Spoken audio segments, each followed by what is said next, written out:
சைவ திருவிழா என்பது கோயில் சார்ந்தது, இல்லம் சார்ந்தது என்று இரண்டு வகைகள் இருக்கின்றன. இந்த சைவ திருவிழாக்கள் அனைத்தினுடைய மைய கருத்தும் சிவபரத்துவம் மட்டுமே. சிவபரத்துவத்தை மையமாக வைத்தே சைவ திருவிழாக்கள் அமைக்கப்பட்டிருக்கின்றன. இந்த திருவிழாக்கள் மொத்தம் இரண்டு வகைப்படும். ஒன்று விரதங்கள் வழியிலான திருவிழாக்கள், இன்னொன்று நேரடியான திருவிழாக்கள். திருக்கோயிலில் நடைபெறுவன நேரடியான திருவிழாக்கள், இல்லங்களில் நடைபெறுவன விரதங்கள் வழியிலான திருவிழாக்கள். இந்த திருவிழாக்களை பற்றி தேவாரம் முதலிய 12 திருமுறைகளிலும் நிறைய குறிப்புகள் இடம்பெற்றிருக்கின்றன. அட்டமி நாளில், சீருடை அட்டமி நாளில் கூத்தராய் வீதி போந்தார் குறுக்கை வீரட்டனாரே என்று ஒரு அட்டமி திதி அன்று நடராஜ பெருமான் வீதி உலா வந்ததாக அப்பர் சுவாமிகள் தம்முடைய தேவாரத்திலே குறிப்பிடுகின்றார். ஆழித்தேர் வித்தகனை நான் கண்டது ஆரூரே என்று திருவாரூரிலே ஆழித்தேரிலே தியாகராஜ பெருமான் திருவீதி உலா வந்ததை அப்பரடிகள் குறிப்பிடுகிறார். அதே போல திருவாரூரில் திருவாதிரை திருவிழா எப்படி சிறப்பாக நடைபெற்றது என்பதை முத்துவிதானமும் மணிப்பொற்கவரியும் என்ற திருப்பதிகத்திலே மிக விரிவாக அப்பர் சுவாமிகள் குறிப்பிடுகின்றார். சுந்தரமூர்த்தி சுவாமிகளும் ஞானசம்பந்த பெருமானும் திருவிழாக்கள், கோயிலில் நடைபெற்ற திருவிழாக்களை பற்றியும் சமூகங்களில் நடைபெற்ற திருவிழாக்களை பற்றியும் மிக அருமையான குறிப்புகளை கொடுத்திருக்கிறார்கள். இந்த திருவிழாக்களினுடைய தேவை என்ன, இவற்றினுடைய நோக்கம் என்ன என்று நாம் சிந்திக்கும் போது, மனிதன் தன்னுடைய மனக்கவலைகளை மறந்து கொண்டாட்டமாக வாழ்க்கையை வாழ வேண்டும் என்பதனுடைய அடிப்படை நோக்கம்தான் இது என்று இன்றைய ஆய்வாளர்கள் சொல்கிறார்கள். வாழ்க்கையை கொண்டாட்டமாக வைத்திருக்கலாம், ஆனால் எப்போதும் வாழ்க்கையை கொண்டாடி கொண்டே இருக்க முடியுமா என்ற கேள்வி எழுகிறது. வாழ்க்கையில் இன்பம் இருக்கும் பொழுது வாழ்க்கை நமக்கு இன்பமாக தோன்றுகிறது. துன்பம் வரும் பொழுது அந்த வாழ்க்கையில் நமக்கு என்ன நடக்கிறது என்றே தெரியாமல் காரணமின்றி துன்பங்கள் வரும் பொழுது நாம் என்ன செய்வது என்று மனம் கலங்கி விடுகிறது. இங்குதான் நமக்கு தத்துவம் தேவைப்படுகிறது. தத்துவத்தின் அடிப்படையில் பார்க்கும் பொழுது உயிரானது இறைவனை சென்று சேர்வதுதான் நிரந்தர இன்பம் என்று சைவ சித்தாந்தம் தெளிவாக சொல்கிறது. இந்த தத்துவ கருத்தை மையமாக கொண்டுதான் சைவ திருவிழாக்கள் வடிவமைக்கப்பட்டிருக்கின்றன. திருக்கோயிலில் நடைபெறுகின்ற முளைப்பாரித்தல், அங்குரார்ப்பணம் தொடங்கி தீர்த்தவாரி நீராடுதல் வரையிலான 11 நாட்கள் திருவிழாக்கள் அனைத்துமே இந்த தத்துவ நிலையை அடிப்படையாக கொண்டு வடிவமைக்கப்பட்டிருக்கின்றன. இதே போல் ஒவ்வொரு தத்துவத்துக்கும், ஒவ்வொரு திருவிழாவிற்கும் ஒவ்வொரு தத்துவத்தை பெரியவர்கள் பதிவு செய்திருக்கிறார்கள். ஆகமங்களிலே அவ்வாறு குறிப்பிடப்பட்டிருக்கின்றன. இந்த தத்துவ கண்ணோட்டத்தோடு நாம் சைவ திருவிழாக்களை பார்த்தால் அந்த திருவிழாவினுடைய தோற்றமே நமக்கு வேறு மாதிரியாக தெரியும். வெறுமனே சாமியை தூக்கி கொண்டு வருவது, மேளதாளங்கள் அடிப்பது, கூட்டத்தோடு கூட்டமாக போவது, ஹரஹர சிவசிவா என்று கோஷம் போடுவது, ஏதோ சர்க்கரை பொங்கல் புளியோதரை வாங்கி தின்பது, வீட்டுக்கு வருவது என்று இல்லாமல் அதை தாண்டி திருவிழாவினுடைய மிக முக்கியமான கருத்தை சைவாகமங்கள் எப்படி எடுத்துரைக்கின்றன என்பதை பெரியவர்கள் தம்முடைய பல்வேறு நூல்களிலே எடுத்துரைத்திருக்கிறார்கள். அது பற்றி ஓரிரு வார்த்தைகளை நம்முடைய தெற்குமடத்து அதிபர் அவர்கள் இன்று நமக்கு எடுத்துரைக்க உள்ளார்கள். மிக குறிப்பாக இன்று சந்திர கிரகணம் என்ற புண்ணிய தினம் என்பதால் இன்றைய நிலையிலே, இன்றைய இரவிலே நாம் செய்ய வேண்டிய புண்ணிய காரியங்கள் பற்றியும் ஐயா அவர்கள் எடுத்துரைப்பார்கள். ஐயா வணக்கம், நீங்க வகுப்பு தொடரலாம். திருச்சிற்றம்பலம்.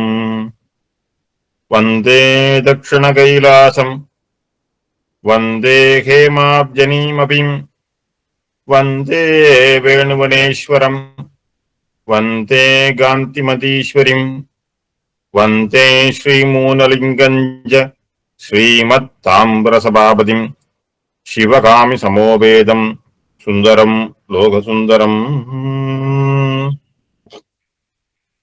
உலகலாமுணர்ந்தோதற்கரிய உன்னலவுலாவிய நீர்மலிவேணியன் அலகில் ஜோதியன் நம்பலத்தாடுபான் மலர் சிலம்பணி வாழ்த்தி வணங்குவோம்.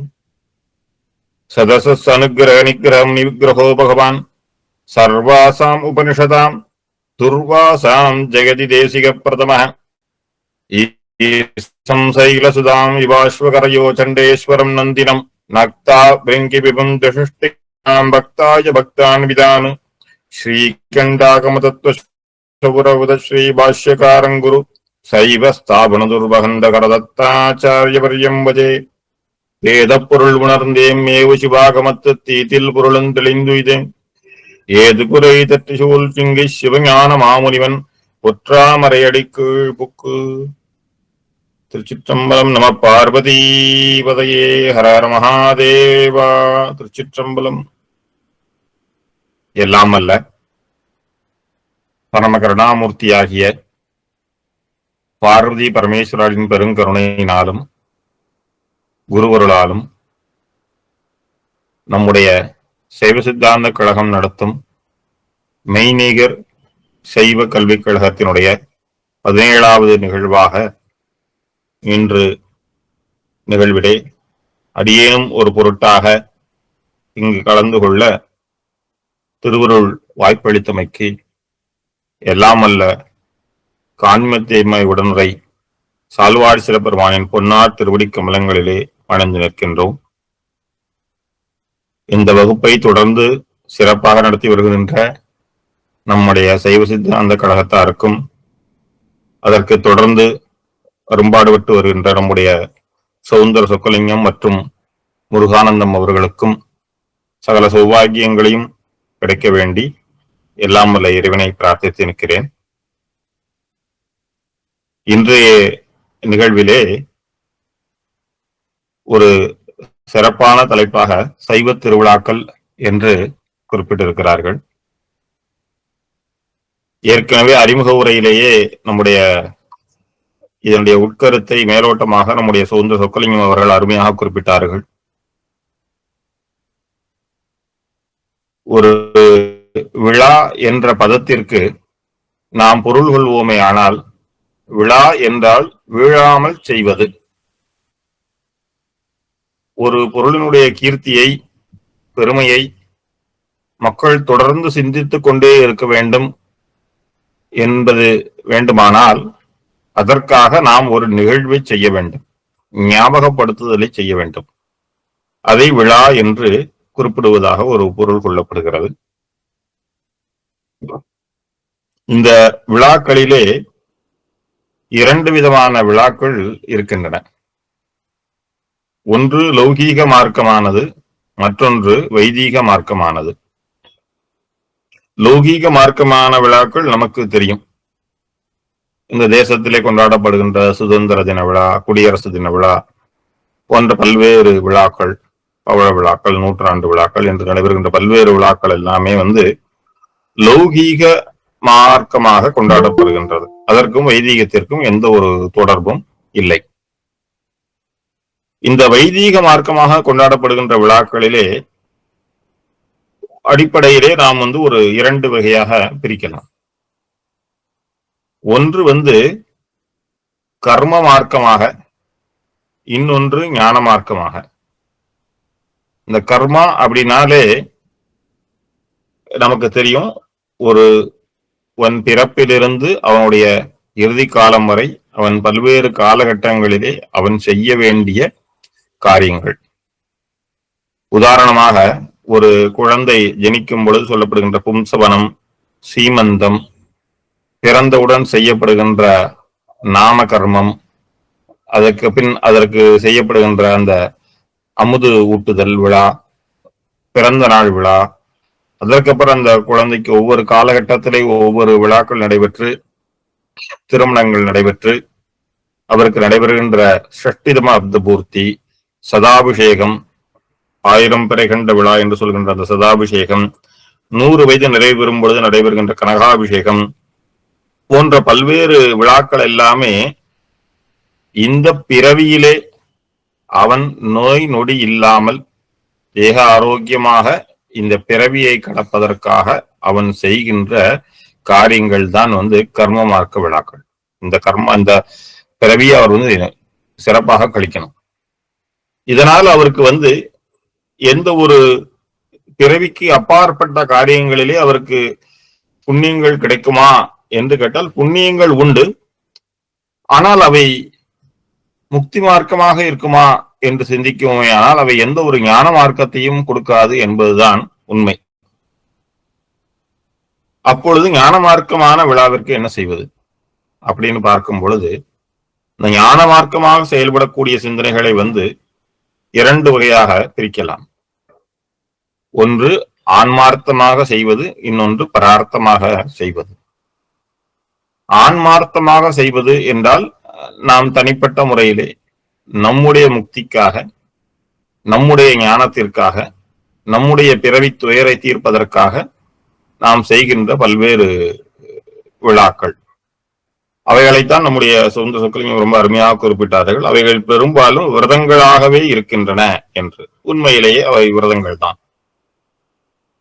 நாம் அதை பற்றி ஒரு அறிமுகம் சொல்லுவோமேயானால், இப்பொழுது எல்லாரும் சொல்லுவாங்க சங்கடஹர சதுர்த்தி விரதம் அப்படின்னு சொல்லுவாங்க. பௌர்ணமி கழிந்து தேய்பிறையிலே 4வது நாளிலே கொண்டாடக்கூடிய விரதம் சங்கடஹர சதுர்த்தி விரதம். அப்புறம் சஷ்டியில விரதம் இருப்பாங்க. இப்போ அனைவருக்கும் தெரிந்த பிரதோஷ விரதம், பிரதோஷத்துல விரதம் இருந்து சுவாமியை பூஜிக்கிறது. பௌர்ணமி விரதம், அமாவாசை விரதம், இப்படி என்று சோமவார விரதம், ஒவ்வொரு திங்கட்கிழமை இருக்கக்கூடிய சோமவார விரதம், கேதார கௌரி விரதம் அப்படின்னு பல்வேறு விரதங்கள் சொல்லப்படுகின்றன. இந்த விரதங்கள் ஒரு தனி மனிதனால் அவருடைய ஆன்ம பலத்திற்காகவும் அவருடைய ஞானத்திற்காகவும் அவரிலே இருக்கின்ற மாயா மரங்கள் நீங்கும் பொருட்டும் அவை அனுஷ்டிக்கப்படுகிறது. இதிலே பரார்த்தமாக நடைபெறுகின்ற விழாக்கள் தான் ஆலயங்களிலே நடைபெறுகின்ற உற்சவங்கள். இவை பரார்த்தமாக ஆலயங்களிலே உலக நன்மையின் பொருட்டும் கிராம நன்மையின் பொருட்டும் உலகக்ஷேமத்தின் பொருட்டும் செய்யப்படுகிறது. இப்போ இந்த உற்சவங்கள் அப்படின்னு அதை நம்ம குறிப்பிடுறோம். உற்சவம் அப்படி என்றால் என்ன? இந்த உற்சவம் அப்படிங்கிற வார்த்தையை நம்ம பார்க்கும் பொழுது அதிலே 2 பதங்கள், உற்சவம் அப்படின்னு அது 2ஆ பிரிக்கணும். இந்த உற்சவங்களை பத்தி அருமையாக ஆகமங்கள் குறிப்பிடும் பொழுது அதுக்கு அகோர சிவாச்சாரியார் ரொம்ப அருமையான பദ്ധதிகள் எல்லாம் பண்ணியிருக்காங்க. அவர் மகோத்சவ விளக்கம்னு சொல்லி நம்முடைய குமாரசுவாமி குருக்கள், அச்சுவேலு குமாரசுவாமி குருக்கள் பல புத்தகங்கள் பண்ணியிருக்காங்க. இந்த மாதிரி பல பிரமாணங்கள் எல்லாம் நம்மிடையே இருக்கின்றன. இல்ல உத் என்றால் சப்தபாஷிதம் அப்படின்னும், சபம் என்றால் பஞ்சகிருத்தியம் என்றும் அகோர சிவாச்சார பദ്ധதியில சொல்லப்படுகிறது. அச்சுவேலி குமாரசுவாமிகள் குறிப்பிடும் பொழுது அதை உத்தமமான பஞ்சகிருத்தியம், உத்தமமான யாகம் என்று குறிப்பிடுகின்றார். எனவே இந்த உற்சவம் என்பது ஒரு விழா என்று நாம் ஒரு கோலாகலமாக கொண்டாட வேண்டிய விழா என்பதை விட இது ஒரு வைதிக கிரமமாக, ஒரு வைதிகம் என்றால் அது நம்முடைய வேதாகமங்களின் அடிப்படையாக கொண்டாடப்படக்கூடிய ஒரு முக்கியமான விழா என்று நாம் இதை கொள்ள வேண்டும். இப்ப இந்த உற்சவங்கள் எல்லாம் வரும்போது பொதுவா இந்த உற்சவங்கள் 2 வகையிலே அனுஷ்டிக்கப்படுகிறது.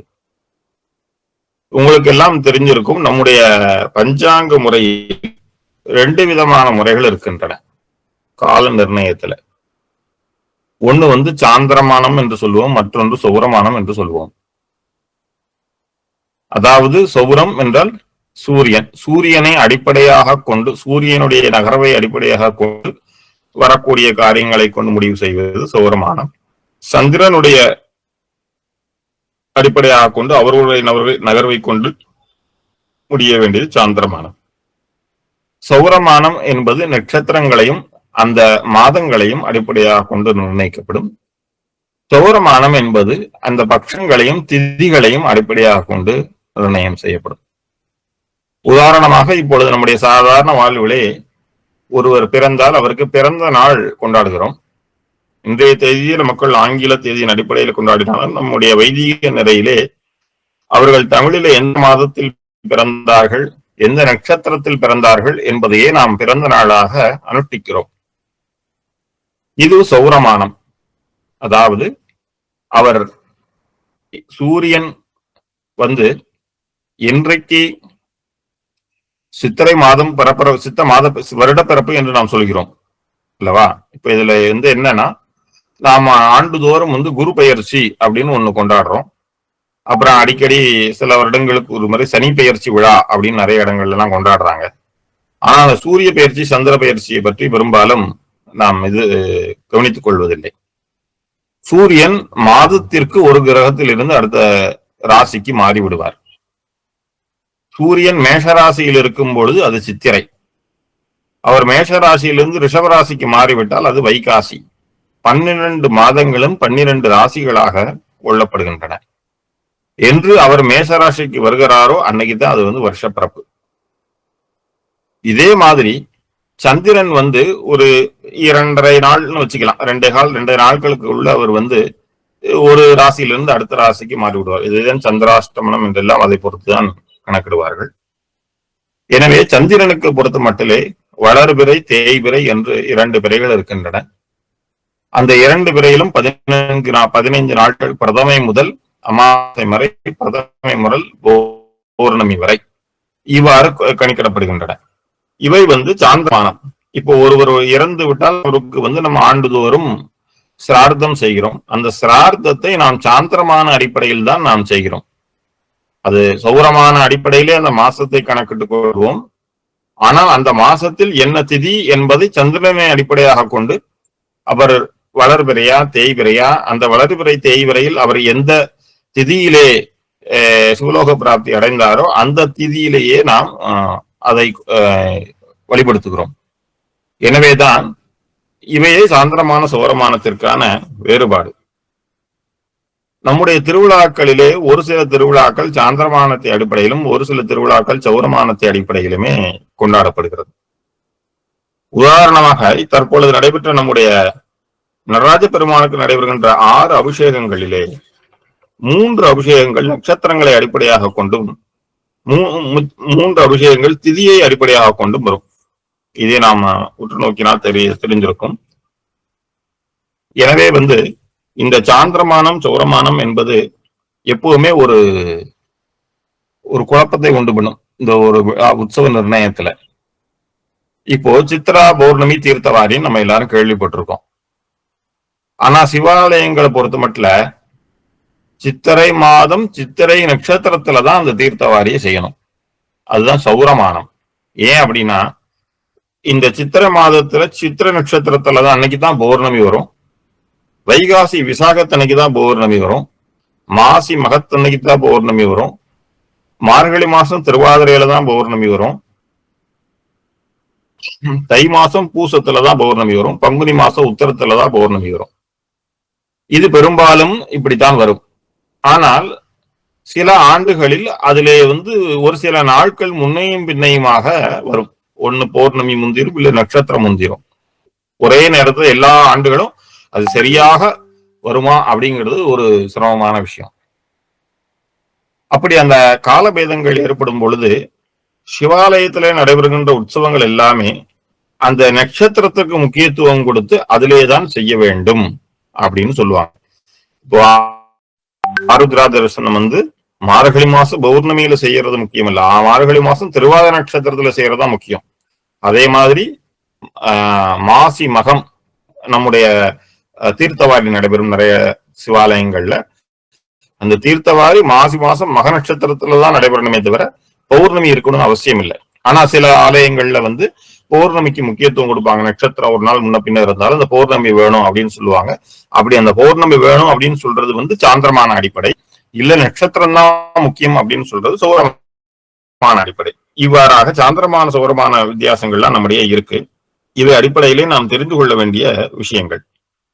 இப்பொழுது நம் உற்சவங்களுக்குள்ளே வருவோம். உற்சவங்கள்ல இன்றைக்கு நாம் நடப்பிலே பார்க்கின்ற உற்சவங்கள் ஒரு உற்சவம் என்றால் அங்கே நடைபெறுகிறது 1ஆம் திருநாள் அன்னைக்கு கொடியேற்றுறாங்க. அதுக்கப்புறம் ஒவ்வொரு நாளும் சுவாமி ஒவ்வொரு வாகனத்துல திருவீதி உலா கண்டருள்ளாரு. ஒரு குறிப்பிட்ட நாள்ல ரதோத்சவம் நடைபெறுகிறது. கடைசியில தீர்த்தவாரி பண்றாங்க. உற்சவம் நிறைவாகிறது. இதுதான் நமக்கு தெரியறது. அங்க சுவாமிக்கு ஒவ்வொரு நாள் அலங்காரம் பண்ணுவாங்க. திருவீதி உலா கண்டரும் பொழுது விதவிதமான வாத்தியங்கள், அதுக்கப்புறம் பின்னாடி வேத கோஷங்கள், திருமுறை கோஷங்கள் அப்படிங்கறதெல்லாம் நம்ம தெரிஞ்சுக்கிறோம். ஆனா இதற்கு பின்னால் இந்த உற்சவத்திலே என்ன நடைபெற வேண்டும் என்று ஆகமங்கள் குறிப்பிடுகின்றன. அதனுடைய தாற்பயம் என்ன என்பதை நாம் இன்று ஒரு அறிமுகமாக நாம் தெரிந்து கொள்ள வேண்டிய ஒரு அவசியத்திலே இருக்கிறோம். பொதுவாக சிவாலயங்களிலே பார்த்தோமேயானால் 3 வகையான வழிபாடுகள் உண்டு. ஒன்று நித்தியம், இன்னொன்று நைமித்தியம், இன்னொன்று காமிகம். நித்தியம் என்பது நித்தியம் நடைபெறக்கூடிய விழாக்கள். டெய்லி நித்தியம் நடைபெறக்கூடிய 6 கால உற்சவங்கள். அப்புறம் அந்தந்த நாளுக்கென்று ஒரு சிறப்பு உற்சவம் இருக்கும். அந்த சிறப்பு வழிபாடுகள், அமாவாசை வழிபாடு, பௌர்ணமி வழிபாடு, அஷ்டமி வழிபாடு, இவை எல்லாமே நித்தியோத்சவத்திலேதான் சேரும். நைமித்தியம் என்பது மகோத்சவங்களையே குறிப்பிடுகிறது. மிகவும் விசேஷமாக ஒரு குறிப்பிட்ட நட்சத்திரத்திலே, ஒரு குறிப்பிட்ட ராசியிலே ஒரு குறிப்பிட்ட திதியிலே ஒரு குறிப்பிட்ட காரியத்தை மையப்படுத்தி செய்வதுதான் நைமித்தியமான விஷயங்கள். காமிகம் என்பது ஒரு கர்மங்களை நீக்கும் பொருட்டு ஒரு விசேஷ தினத்திலே ஒரு விசேஷமாக செய்யக்கூடிய விரதம், பூஜை, ஜபம், இவைகளைத்தான் காமியம் என்று நாம் சொல்லுவோம். இப்பொழுது நித்தியங்கமாக நடைபெறக்கூடிய பல விஷயங்கள் நமக்கு தெரியும். சிவாலயத்திலே நித்தியோத்சவர் என்று ஒரு மூர்த்தி இருப்பார். அவரை ஸ்ரீபலிநாதர் என்று குறிப்பிடுவார்கள். அவர் தினமும் 2 முறை சிவாலயங்களிலே வலம் வருவார். காலையும் மாலையும் 2 முறை அவரை சிவிகையிலே எழுந்துருள பண்ணி, அவர் சாயரட்சைக்கு பின்னும் காலசந்திக்கு பின்னும் அவர் வலம் பலியிடுவார். கோயிலுக்குள்ளே 3 முறை வலம் பலியிட்டு ஒரு சிறப்பு பூஜை நடைபெறும். இது நித்தியோத்சவம் என்று கொள்ளப்படுகிறது. இதன் பின்னர் அதே உற்சவ மூர்த்தி பக்ஷோத்சவராக வருவார். பட்சங்களிலே வரக்கூடிய விழாக்கள். இப்பொழுது பிரதோஷம் அப்படின்னு சொல்றோம், பௌர்ணமின்னு சொல்றோம். இதெல்லாம் அந்தந்த பட்சங்கள்ல வரக்கூடிய விழாக்கள். வாரோத்சவம்னு இருக்கு. ஒவ்வொரு வாரத்தின் மகிமையை பொருட்டும் சோமவார உற்சவங்கள் அப்படின்னு சொல்லுவாங்க. அது வாரோத்சவம். இதே போல மாசோத்சவம். இதை கடந்து மாதம் நடைபெறக்கூடிய உற்சவங்கள் மாசோத்சவம். ஒவ்வொரு மாத பிறப்பிலும் கொண்டாடுவார்கள். சில உற்சவங்கள்ல ஒவ்வொரு மாதத்திலும் ஒவ்வொரு சிறப்பை அடிப்படையாக கொண்டு கொண்டாடப்படுவது மாசோத்சவம் அப்படின்னு சொல்லுவாங்க. இந்த மாசோத்சவத்தை சந்திரசேகரர் அப்படிங்கக்கூடிய சந்திரசேகரர் அம்பிகையோடு திருவீதி உலா கொண்டாடுவார். இதிலேயும் ஒரு சிறப்பாக கொண்டாடக்கூடியது ஆண்டிற்கு ஒரு முறை கொண்டாடக்கூடிய மகோத்சவம். இந்த மகோத்சவத்திலே தான் சோமாஸ்கந்தமூர்த்தியோ உமாமகேஸ்வரராகவோ இருக்கக்கூடிய அந்த பரம்பொருள் வீதி உலா கண்டருள்வார். இவையெல்லாம் ஒரு புறக்கும் இருக்கட்டும். இந்த திருவிழாக்களிலே எத்தனை நாட்கள் செய்வது, எவ்வாறு செய்வது, இதில் எது உத்தமம், எது மத்தியம் என்றெல்லாம் பல விவரமாக ஆகமங்கள் நிறைய சிந்திக்கின்றன. இதிலே சொல்ல போனால் சாதாரணமாக நம்முடைய உற்சவங்கள் நம்ம 10 நாட்கள் 11 நாட்கள் என்று சிந்திப்போம். ஆகமங்கள் ஒரு நாட்களில் இருந்து 27 நாட்கள் வரை உற்சவங்களை நடத்துவதற்கு பல்வேறு விதமாக நமக்கு விவரிக்கின்றன. இதில் அதிகப்படியான கூறப்படுகின்ற அந்த 27 நாட்கள் உற்சவங்கள் இன்னும் குறிப்பாக நம்முடைய திருநெல்வேலி, மதுரை போன்ற பெரிய ஆலயங்களிலே சிறப்பாக நடைபெறுகிறது. இதில் இந்த உற்சவ விதிகளை எல்லாம் கூறும் பொழுது முதலிலே கணபதிக்கு உற்சவம் நடத்த வேண்டும். அதன் பின்னர் ஆச்சாரியர்களுக்கு உற்சவம் நடத்த வேண்டும். அதன் பின்னர் சந்திரசேகரருக்கு உற்சவம் நடத்த வேண்டும். அதன் பின்னர் மகோத்சவமாக அந்த உமாமகேஸ்வர மூர்த்திக்கோ சோமாஸ்கந்த மூர்த்தியோ எழுந்தருளச் செய்து அவர்களுக்கு உற்சவம் நடத்த வேண்டும் என்று குறிப்பிடுகின்றார்கள். இந்த உற்சவ காலங்களிலே முக்கியமாக செய்ய வேண்டியது என்ன என்றால், நாம் ஏற்கனவே உற்சவம் என்ற பதத்திற்கு பொருள் காணும் பொழுது நாம் சொன்னோம் உத்தமமான யாகம் என்று. அங்கே யாகங்கள் தினந்தோறும் நடைபெற வேண்டும். இவையதான் ஒவ்வொரு ஆலயத்திலும் யாகசாலை என்று ஒரு ஈசான பாகத்திலே ஒரு யாகசாலை அமைத்திருப்பார்கள். அங்கேதான் இந்த யாகங்கள் தினந்தோறும் நடைபெறும். என்று துஜாரோகணம் ஆனார்களோ அன்று இரவிலிருந்து அந்த யாகசாலைகள் துவங்கும். பொதுவாக நம்முடைய யாகசாலை கர்ப்பாக்கள் எல்லாமே மாலை காலங்களில் இருந்துதான் துவங்கும். உற்சவ காரியங்களை பொறுத்தாலும் சரி, கும்பாபிஷேகங்களை பொறுத்தாலும் சரி, அவை காலையில் இருந்து துவங்குவதில்லை, மாலையில் இருந்துதான் துவங்கும். எனவே தான் அதுபோல இந்த மாலையில் இருந்து துவங்கி அந்த தீர்த்தவாரி முடியும் வரை அந்த யாகசால பூஜைகள் தொடர்ந்து நடைபெற வேண்டும். அந்த மகா யாகம் என்று சொல்லப்படுகின்ற அந்த யாகம்தான் உற்சவத்திலே முக்கியமான ஒன்று. அதை போல் முக்கியமான ஒன்று, அந்த உற்சவத்திலே நடைபெறக்கூடிய அந்த யாகங்களுக்கு நடுவே உற்சவ பலி என்று சொல்லுவார்கள். அந்த நித்தியோத்சவரான ஸ்ரீபலிநாதர் வீதி உலா கண்டருளி, சுவாமி வீதி உலா வருவதற்கு முன்பாக அவர் வீதி உலா கண்டருள்வார். அப்பொழுது ஒவ்வொரு திக்கிலும் நின்று அவர் பலியிட்டு சில பிரார்த்தனை வழிபாடுகள் நடைபெறும். அந்த வழிபாடுகளும் மிகவும் முக்கியமானது. ஆனால் இவை இன்று ஆலயத்தில் நடைபெறுவதில்லை. இப்பொழுது ஒரு உற்சவம் என்றால் அதிலே 18 விதமான கிரமங்கள் குறிப்பிடப்படுகின்றன. அவை என்ன அப்படின்னா, முதல்ல அங்குரார்ப்பணம் அப்படின்னு சொல்லுவாங்க இல்லையா? அதாவது ரிஷபயாகம், துஜாரோகணம், பிருகஸ்தாலம், அங்கூரம், யாகசாலை, அஸ்திரயாகம், பலிதானம், யானக்கிரமம், பரிவேஷம், நிராஞ்சனம், கௌதுகம், தீர்த்தம், சூர்ணோத்சவம், தீர்த்தம், அவரோகணம், ஸ்னபனம், விவாகம், பக்தோத்சவம் என்று 14 கிரியை அப்படின்னு உற்சவ விதி குறிப்பிடுகிறது. இந்த அஷ்டாதச கிரியைகள் தான் நம்முடைய உற்சவங்களிலே நடைபெறுகின்றன. இந்த உற்சவங்கள் எல்லாம் எதற்காக செய்யப்படுகின்றன, இதனை தத்துவம் என்ன என்பதைத்தான் நாம் இன்று உணர்ந்து கொள்ள வேண்டும். கிரியா மார்க்கங்கள் ஒரு புறம் இருந்தாலும் இதனுடைய தத்துவங்கள் நமக்கு அவசியமானது. ஏற்கனவே அறிமுக உரையிலே குறிப்பிட்டது போல சைவ சமயத்தினுடைய அடிப்படை கூறு சிவபெருமானே முழுமுதற் கடவுள், அவரை அடைவது எவ்வழி என்பதை நோக்குவதே அனைத்து கிரிய மார்க்கத்தினுடைய நோக்கமாக இருக்கும். நம்முடைய சமயத்தை சரியை, கிரியை, யோகம், ஞானம் என்று 4 வழியை பின்பற்றுகின்றோம். சரியிலே இருந்து கிரியை அடைந்து, கிரியையிலே இருந்து யோகத்தை உணர்ந்து, யோகத்தில் நிஷ்டித்து ஞானத்தை அடைய வேண்டும் என்பது பொருள். இந்த சிவபெருமான் என்ன செய்கிறார் என்று ஒரு கேள்வி.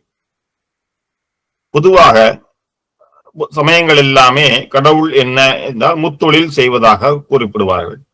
படைத்தல், காத்தல், அழித்தல். பிரம்மா படைக்கிறார், விஷ்ணு காக்கிறார், சிவன் அழிக்கிறார் என்று குறிப்பிடுவார்கள். சைவ சமயத்தை பொறுத்த மட்டிலே இது ஒரு தவறான செயல். எல்லாம் அல்ல அந்த பரம்பொருளான பரமேஸ்வரனே பஞ்ச கிருத்தியங்களையும் செய்கிறார் என்பதுதான் சைவ சமயத்தினுடைய கோட்பாடு. அவர் என்ன அந்த 5 தொழில்களை செய்கிறார் என்றால் சிருஷ்டி, ஸ்திதி, சம்ஹார, திரோபவ, அனுகிரக என்று ஆகமங்கள் குறிப்பிடுகின்றன. படைத்தல், காத்தல், அழித்தல் என்பதை ஒடுக்குதல் என்று சொல்லுவோம். மறைத்தல், அருளுதல் என்று 5 தொழில்களை பரமேஸ்வரன் செய்கிறார். இந்த பஞ்ச கிருத்தியங்களினுடைய விளக்கமாகவே இந்த உற்சவங்கள் நடைபெறுகின்றன. இதிலே சிருஷ்டி அப்படின்னு சொல்றோம். நம்ம எல்லாருக்கும் தெரியும், நம்முடைய இல்லங்களிலே கூட பல்வேறு விழாக்கள் நடைபெறும் பொழுது முதல்ல நம்ம செய்யக்கூடிய விஷயம் என்ன அப்படின்னா, அந்த பாலிகைய ஸ்தாபனம் பண்றது. அதுதான் என்ன செய்யறது, முளக்கூட்டுறது அப்படின்னு சொல்லுவாங்க. அதாவது ஒரு உத்தமமான இடத்திலிருந்து மண் எடுத்து வர வேண்டும். அதுதான் அங்குரார்ப்பணம் அப்படின்னு சொல்லக்கூடிய ஒரு கிரியை. அந்த அங்குரார்ப்பண கிரியை ஆகமத்தில் எப்படி செய்யணும் நல்ல விபரமாக சொல்லி இருக்கிறது.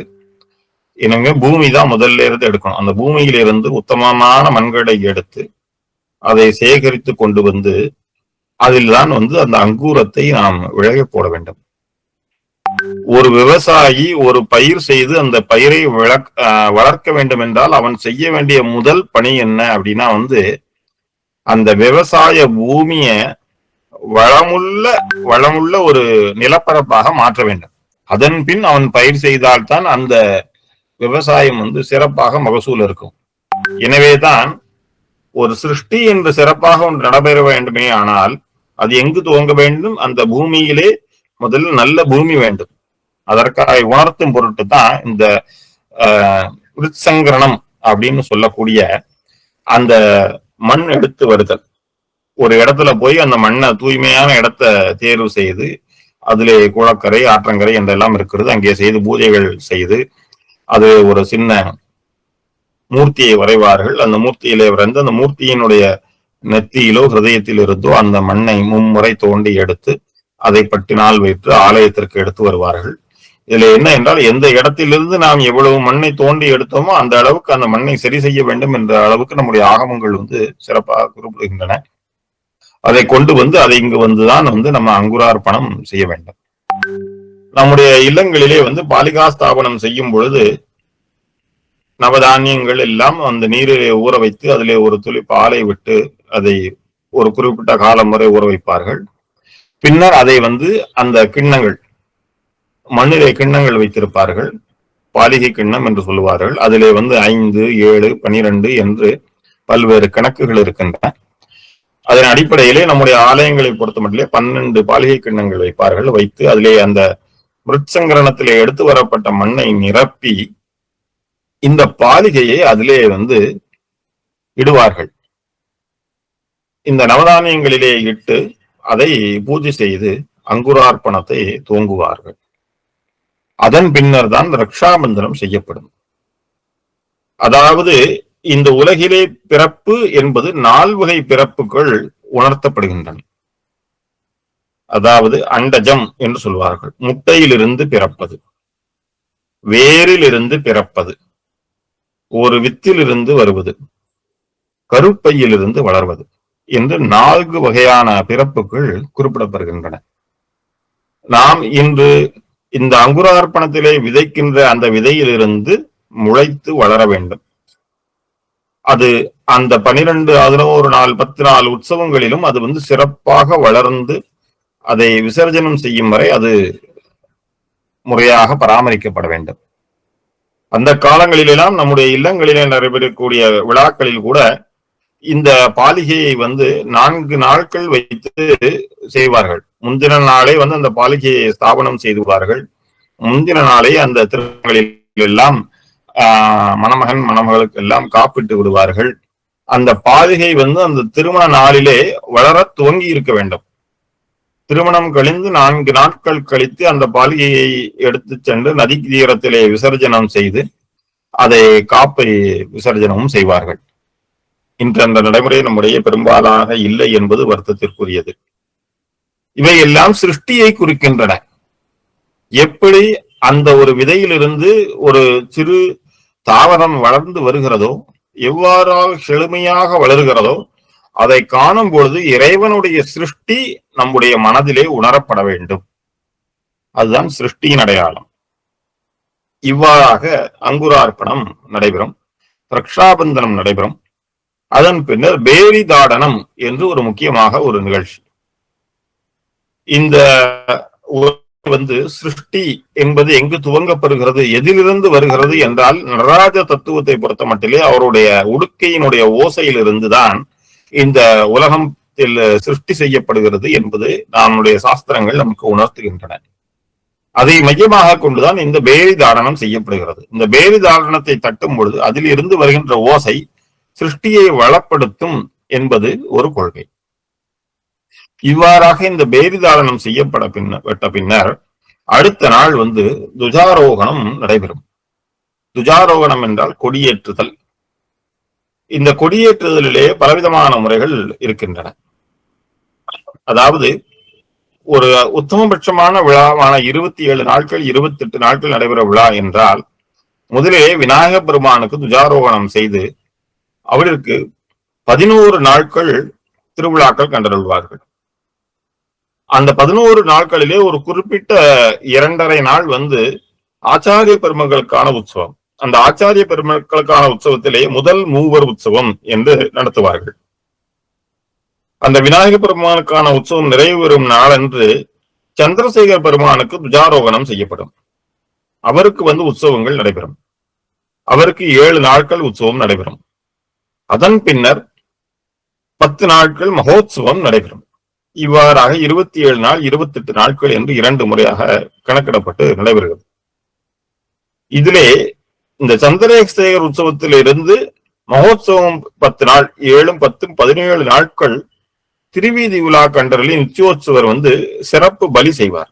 இந்த பலி என்பது சாஸ்திர முறைகளிலே நமக்கும் பஞ்சகிருத்தியத்தில் ஒன்னாக கொள்ளப்படுகிறது. அதாவது இந்த துஜாரோகணத்தை பத்தி நாம் முதலிலே பேசிவிடுவோம். துஜாரோகணம் என்பது நாம் பார்த்திருக்கிறோம், கொடி ஏற்றுதல். ஒரு கொடி கம்பம் இருக்கும்.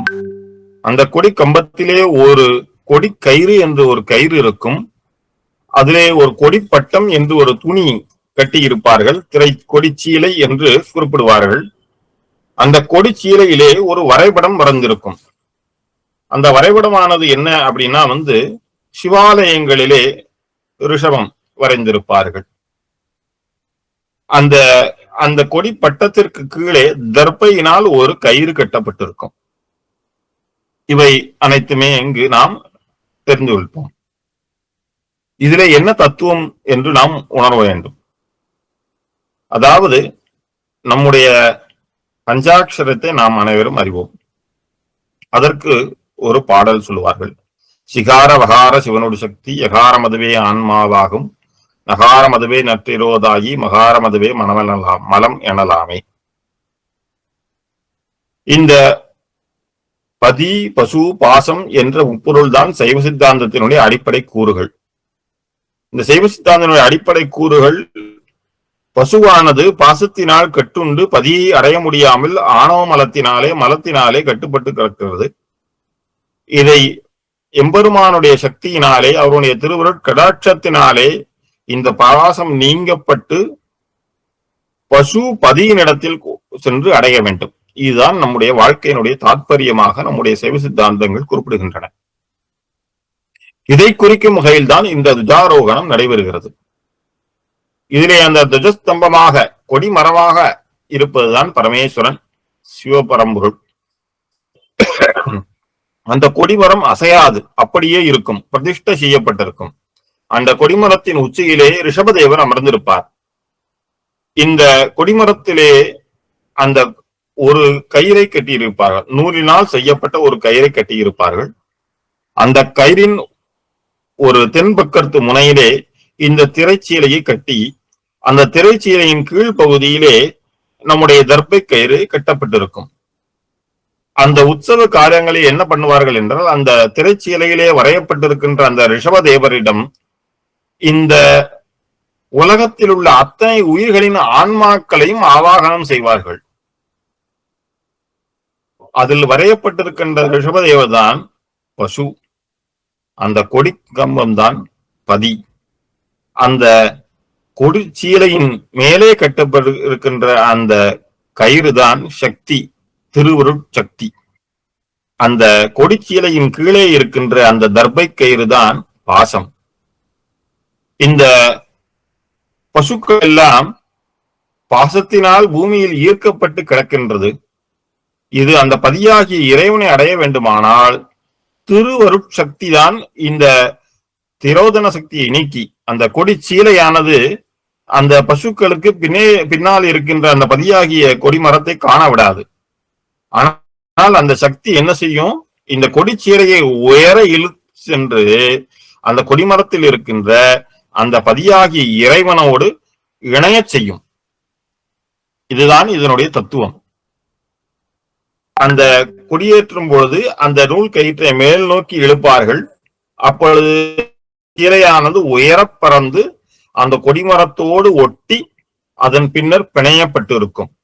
அதாவது திருவுருட் சக்தி நமக்கு அருள் புரியுமானே, அருள் புரியும் பொழுது நாம் பதியாகிய இறைவனை அடையலாம் என்ற ஒரு மிகப்பெரிய தத்துவத்தை உணர்த்துவதுதான் அந்த கொடியேற்று விழா. இதை கொடிக்கவியிலே நம்முடைய உமாபதி சிவாச்சாரிய சுவாமிகள் ரொம்ப அருமையாக விளக்கி இருக்கிறார்கள். அந்த சாஸ்திர சிந்தனைகளிலே முழுமையாக நீங்க 14 சாஸ்திரங்களை காணும் பொழுது அவை ஒவ்வொன்றாக கண்டால் ரொம்ப அருமையாக அது புரியும்.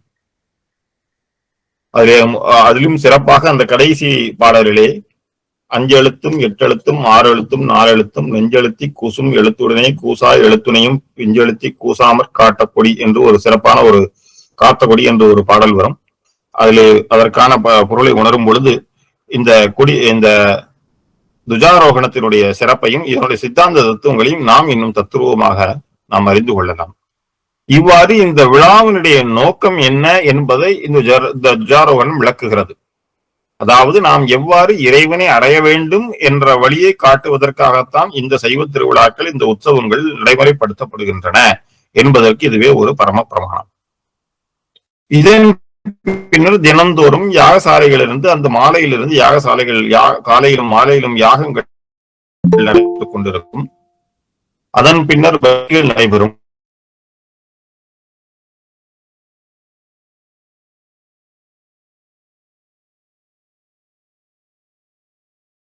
ஸ்தமனம் வைத்து கும்பம் வைத்து அபிஷேகம் செய்ய வேண்டும். காலையும் இரவும் 2 வேளையும் அபிஷேகம் செய்ய வேண்டும். அவருக்கு பல்வேறு அபிஷேகங்களை செய்வதன் மூலம் நமக்கு பிரீதி கிடைக்கப்பட்டு அந்த அபிஷேக கிரியில் இருப்பவர்களுக்கு பல்வேறு விதமான இகபர சௌபாக்கிய பலன்கள் எல்லாமே அதிலே குறிப்பிடப்படுகின்றன. அத்தனை சௌபாகியங்களும் நமக்கு கிடைக்கும் என்று குறிப்பிடுகிறார்கள். இவ்வாறு இருக்க நம்முடைய சித்தாந்த சாஸ்திரங்களுக்குள்ளே நாம் வருவோமேயானால் உற்சவ பஞ்சகிருத்தியம் அப்படிங்கிறது தான் முக்கியமா. இதுதான் நம்முடைய தாற்பயத்திலே முக்கியமானது. சிவபெருமான் பஞ்சகிருத்தியம் செய்து ஆன்மாக்களை பக்குவப்படுத்துகிறார். முக்தி காலத்திலே அந்த அவரவர்களுடைய தகுந்த பதமுக்தியை எம்பெருமான் அளிக்கிறார். அதற்குத்தான் அந்த பஞ்சகிருத்தியங்களை 3 வகையாக பிரிக்கப்படுகின்றது.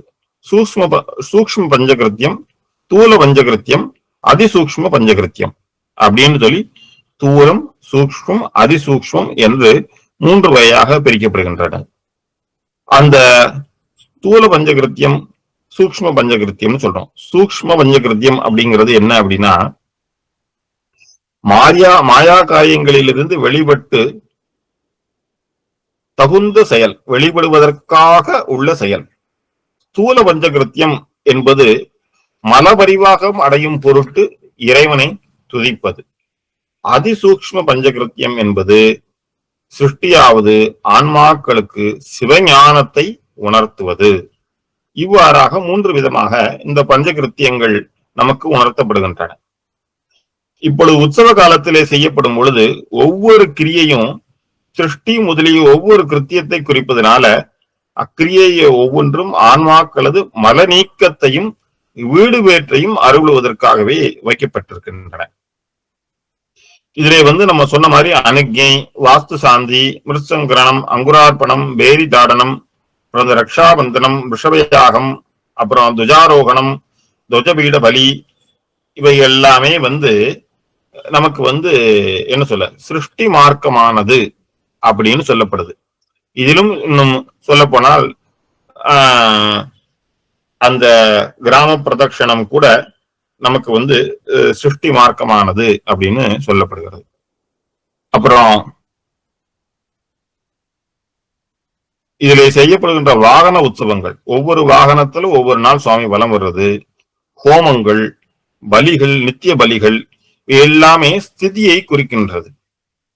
அப்புறம் மிருக யாத்திரை, ரதோத்சவம், கிருஷ்ணகந்தார்ச்சனை இவை எல்லாமே சங்காரத்தை குறிக்கின்றன. சூர்ணோத்சவம், தீர்த்தம், அங்குர விசர்ஜனம், யாக கும்பாபிஷேகம், அவரோகணம், மௌனோத்சவம் இவை எல்லாமே ரக்ஷாபந்தனத்தை விமர்சனம் செய்வது, சண்டேஸ்வர யாகம் இவை எல்லாமே திரோபவத்தை குறிக்கின்றது.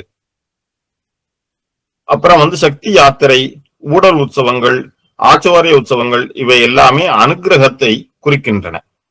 இவ்வாறாக இந்த உற்சவத்திலே நடைபெறக்கூடிய பல்வேறு கிரியைகள் பல்வேறு கிருத்தியத்தை நமக்கு உணர்த்துகின்றன.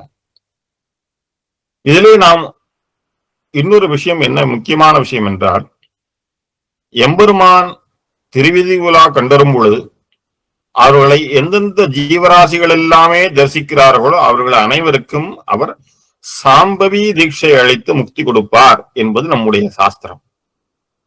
இப்பொழுது தீட்சை என்பது நாம் அறிவோம். தீட்சை என்றாலே என்ன? ஆன்மாக்களுக்கு பாசத்தை கெடுத்து சிவத்தை கொடுப்பதானதுதான் தீட்சை. அந்த பாச நீக்கம் செய்யப்பட வேண்டும். இதற்காகத்தான் தீட்சை சமயத்திலே தீட்சை எடுத்து, சமய தீட்சை, விசார தீட்சை, நிர்வாண தீட்சை என்றெல்லாம் 3 விதமான தீட்சை எடுத்து நாம் அனுஷ்டான கிரியைகளை செய்கிறோம். இந்த தீட்சையிலே 3 விதம்: மாந்திரி தீட்சை, சக்தி தீட்சை, சாம்பவி தீட்சை என்று 3 விதம்.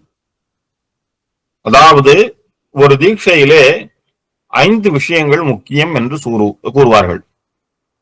முதலிலே மண்டலம், அக்னி, கும்பம், ஆச்சாரியன், சிஷ்யன், இந்த 5ம் வேண்டும்.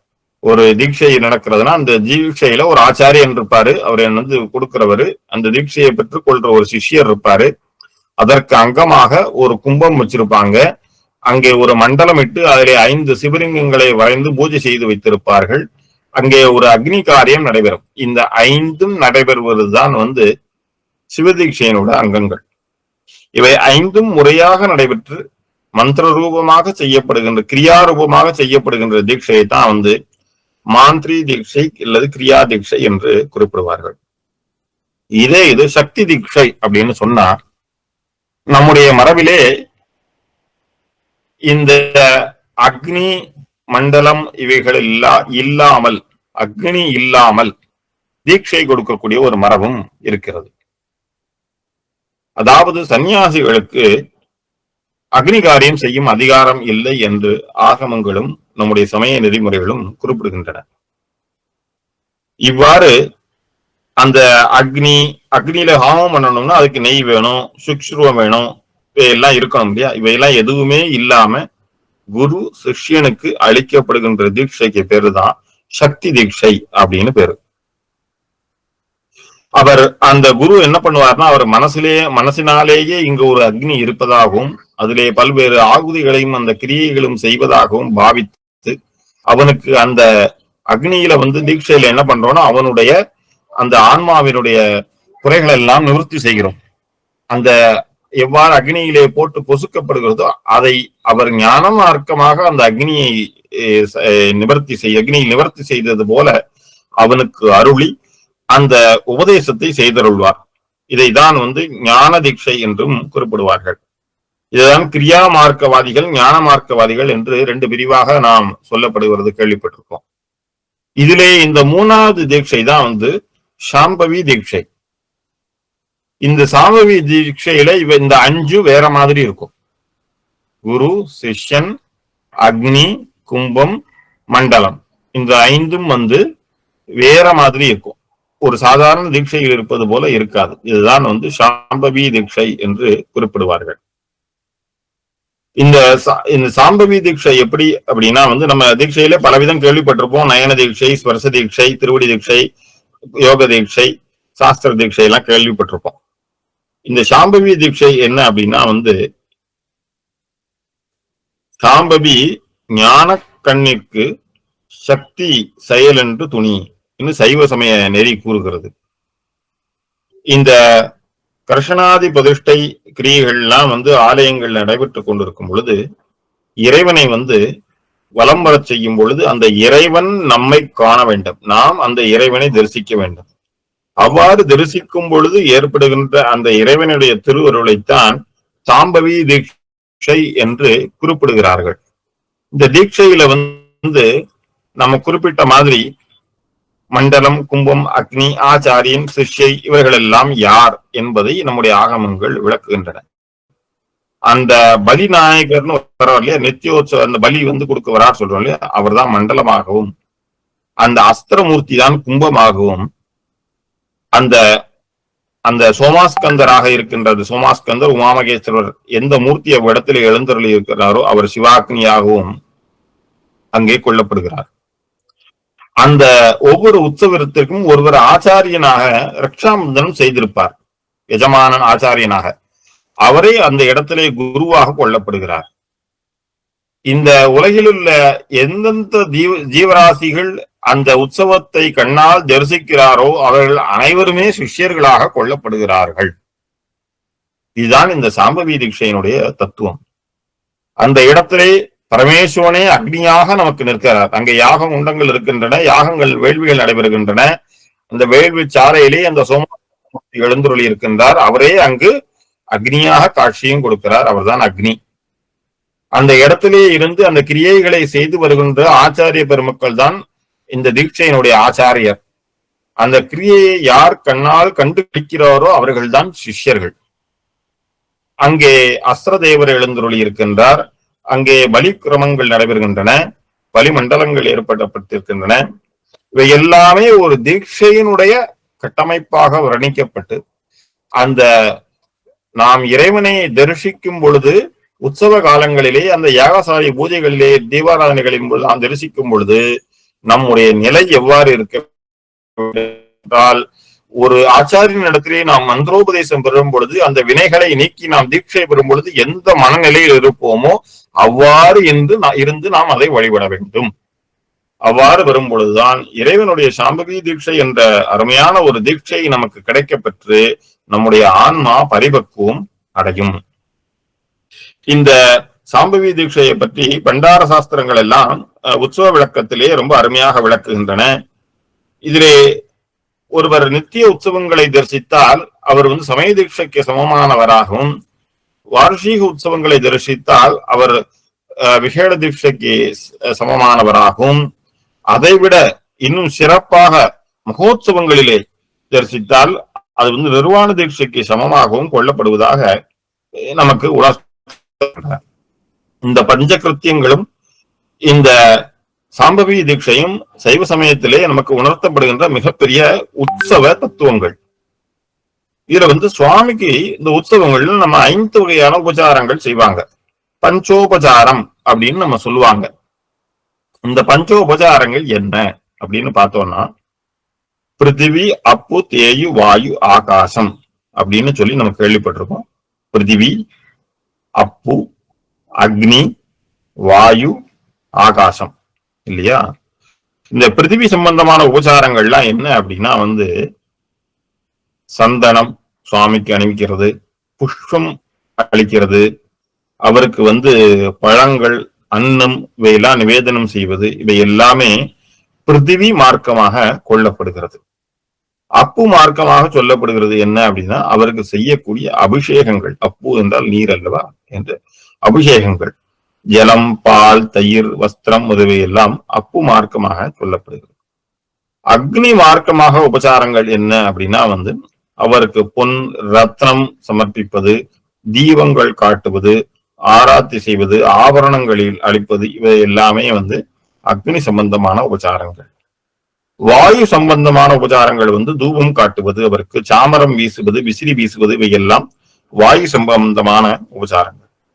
ஆகாச சம்பந்தமான உபச்சாரங்கள் இவை என்னன்னா, மணி, வாத்தியம், நாம் செய்யக்கூடிய தோத்திரங்கள், இந்த உபச்சாரங்கள் எல்லாமே ஆகாச சம்பந்தமான உபச்சாரங்கள். இதைதான் பஞ்சோபச்சாரம் என்று கூறி நம்முடைய அந்த ஆலய உற்சவங்களிலே சுவாமிக்கு என்ன பண்ணுவோம்? சந்தனம் சாத்துவோம், புஷ்பம் போடுவோம், அவருக்கு நிவேதனங்கள் செய்வோம், அவருக்கு அப்புறம் பால், தயிர் கொண்டு அபிஷேகங்கள் எல்லாம் செய்வோம், அவருக்கு தீபாராதனைகள் எல்லாம் காட்டுவோம், அவருக்கு அவர் அந்த நேரத்தை மணி கண்டானாதம் எழுப்புவோம், வாத்தியங்கள் இசைப்போம். இவை எல்லாமே தான் இந்த பஞ்சோபச்சாரத்தினுடைய அங்கமாக கொள்ளப்படுகின்றன. அபிஷேகங்களை பத்தி நாம் நிறைய கேள்விப்பட்டிருப்போம். அபிஷேகங்களுக்கு என்று பல்வேறு வகையான பலன்கள் நம்முடைய இதிலே சொல்லப்படுகின்றன. இந்த பலன்கள் எல்லாமே நாம் நிறைய கேள்விப்பட்டிருக்கோம். அதே போல் வாத்தியங்கள் இசைப்பது, மூர்த்தி அலங்காரம் செய்வது, இவை எல்லாமே பல்வேறு விதமான வியாக்கியானங்கள் நமக்கு கொடுக்கப்பட்டிருக்கின்றன. இவை எல்லாத்தையும் கடந்து இப்ப நாம் துஜாரோகணம் கண்டோம். துஜாரோகணத்திற்கு பின் சுவாமி நித்தியம் ஒவ்வொரு உற்சவமாக ஒவ்வொரு நாளிலே ஒவ்வொரு வாகனத்திலே எழுந்தருள்வார். இதிலே நாம் பார்க்க போமே ஆனால் முதல் நாள் உற்சவங்கள் நடைபெறும். இந்த முதல் நாள் உற்சவங்களில் இருந்து 10 நாட்கள் உற்சவங்கள் நடைபெறும். இந்த முதல் நாட்கள் உற்சவத்திலே நாம் உணர்ந்து கொள்ள வேண்டியது என்ன அப்படின்னா முதல்ல இந்த தூல தேகத்தை நீக்கிக் கொள்வதன் பொருட்டு செய்யப்படுவதுதான் முதல் நாள் உற்சவம். இதிலே இறைவன் நமக்கு தத்துவங்கள் தெரியும். நம்ம அனுஷ்டானங்கள் செய்யும்போது ஆத்ம தத்துவம், வித்யா தத்துவம், சிவதத்துவம் என்று குறிப்பிடுகின்றோம். சிவதத்துவம் 5, வித்யா தத்துவம் 7, ஆத்ம தத்துவங்கள் 24, மொத்தம் 36 தத்துவங்கள். இந்த 36 தத்துவங்களுக்கும் மேன்மையான நம்முடைய பரமேஸ்வரன் நமக்கு இந்த தூல தேகத்தை நீக்கிக் கொள்வதற்கு பொருட்டு செய்யப்படுவதுதான் முதல் நாள் உற்சவம். இரண்டாவது நாள் உற்சவத்திற்கு வரும் பொழுது இன்னும் சிறப்பாக சூக்ஷ்ம தேகத்தை, அதாவது இந்த சூக்ஷ்மமான உடம்பு எதற்கு காரணம்? தூல உடம்பிற்கு காரணம். இந்த சூக்ஷ்ம உடம்பு இருப்பதுதான் இந்த தூல உடம்பு அதுல வருது இல்லையா? இந்த சூக்ஷ்ம உடம்பு சப்தஸ்பர்ச ரூபரசகந்தம் என்று சொல்லக்கூடிய தன்மாத்திரைகளும் பல்வேறு வகையான மனம், புத்தி, அகங்காரம் என்னும் 3 ஆகிய 8 தத்துவங்களும் உடையது. எனவே இவைகளை கடப்பது எப்படி என்று இரண்டாவது நாள் உற்சவத்திலே நாம் சிந்திக்க வேண்டும். மூன்றாவது நாள் உற்சவத்திலே மூவினை, முப்புக்தி, முக்குணம், மும்மனம், முக்குற்றம், முப்பிறப்பு, முப்பற்று என்று நம்முடைய 3 விதமான விஷயங்கள் எவ்வாறு நாம் நீக்கம் செய்வது, இவைகளையெல்லாம் எவ்வாறு அழிக்கப்பட வேண்டும் என்பது பொருட்டு நாம் சிந்திக்கப்பட வேண்டியது 3ஆம் உற்சவம். மூவினைகள் என்றால் உங்களுக்கு தெரிஞ்சிருக்கும். ஆகமீயம், சஞ்சிதம், பிராரத்தம் என்று வகையான மூவினைகள், முப்புக்தி என்று முப்புத்தி, அதாவது ஐயம், விபரீதம், மயக்கம் என்பன. இவ்வாறாக ஒவ்வொன்றுக்கும் முக்குணம் சொல்லும் பொழுது சிந்தித்தல், நிச்சயித்தல், கொண்டொழுப்புதல் போன்று இவ்வாறாக பல்வகையான 3 வகையான விஷயங்கள் எல்லாம் நம்மை நீக்குவது எவ்வாறு என்பதை நாம் உணர்ந்து கொள்ள வேண்டியது. 4வது நாள் உற்சவத்திலே அந்த கரணம் முதலிய நாற்கரணங்களை எவ்வாறு நீக்க வேண்டும் என்பதை நாம் பிரார்த்திக்க வேண்டும். 5ஆம் நாள் உற்சவத்திலே மெய் முதலிய 5 அவத்தையும் ஆணவம் முதலிய 5 மலங்களையும் எவ்வாறு நீக்கும் பொருட்டு இறைவன் அருள வேண்டும் என்பதை நாம் 5ஆம் நாள் உற்சவத்திலே நாம் பிரார்த்தனை செய்ய வேண்டும். 6வது நாள் உற்சவம். இந்த 6வது நாள் உற்சவத்திலே காமம் முதலிய உட்பகை 6 அத்துவாக்கள் 6 நம்மை விட்டு நீங்கும் பொருட்டு நாம் இறைவனிடத்திலே பிரார்த்தனை செய்ய வேண்டும். 7ஆம் நாள் உற்சவம் இருக்கிறது. 7ஆம் நாள் உற்சவத்திலே 7 வகை பிறப்பு அப்படின்னு சொல்றோம் இல்லையா? அதாவது தேவர், மனிதர், விலங்கு, பறவை, ஊர்வன, நீர் வாழ்வன, தாவரம் என்று 7 வகை பிறப்பு.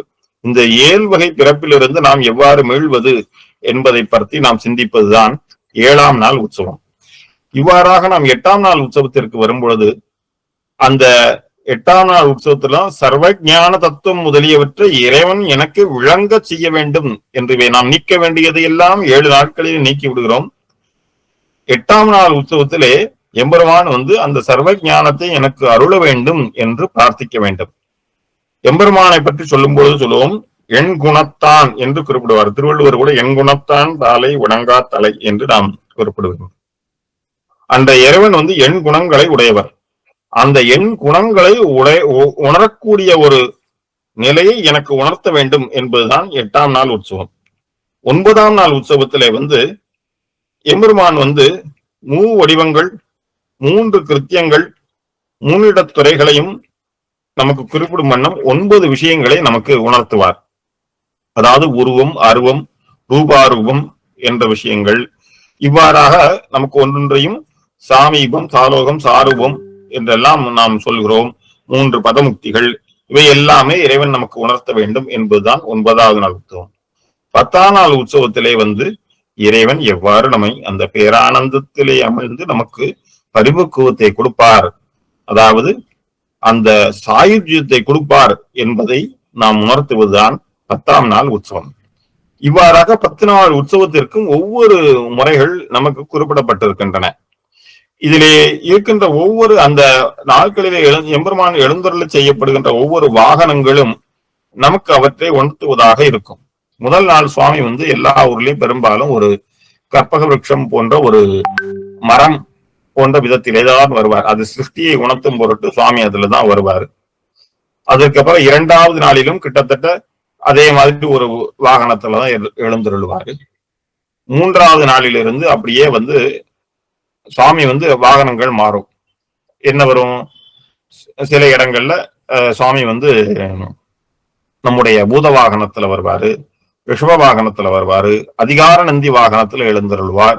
அவ்வாறாக வாகனத்திலே எழுந்தருளி நமக்கு ஞானத்தை கொடுக்கும் பொருட்டு அவர் அந்த வாகனங்களிலே எழுந்தருள்வார். அதன் பின்னர் 7வது நாள் உற்சவத்தில் தான் இதில் விசேடமான கிரிய முறைகள் கொள்ளப்படுகின்றன. 7வது நாள் உற்சவத்திலே அந்த நடராஜ பெருமாள் எழுந்தருள்வார். அவர் பஞ்சகிருத்தியங்களையும் அவரே அருளி செய்தவர். எனவே அந்த 7வது நாள் உற்சவத்திலே அந்த நடராஜ பெருமானை தரிசிக்கும் பொழுது அந்த பஞ்ச கிருத்தியங்களும் நமக்கு உணர்த்தப்படும் என்பதே அதனுடைய தத்துவங்கள். 8வது நாள் உற்சவத்திலும் சுவாமி எழுந்தருளி பிக்ஷாடனர் எழுந்தருள்வார். அந்த பிக்ஷாடனர் எழுந்தருளும் போது குறிப்பாக அந்த பிக்ஷாடன மூர்த்தி நமக்கு ஞானத்தை உணர்த்தும் பொருட்டுத்தான் அவரும் எழுந்தருளுகிறார்.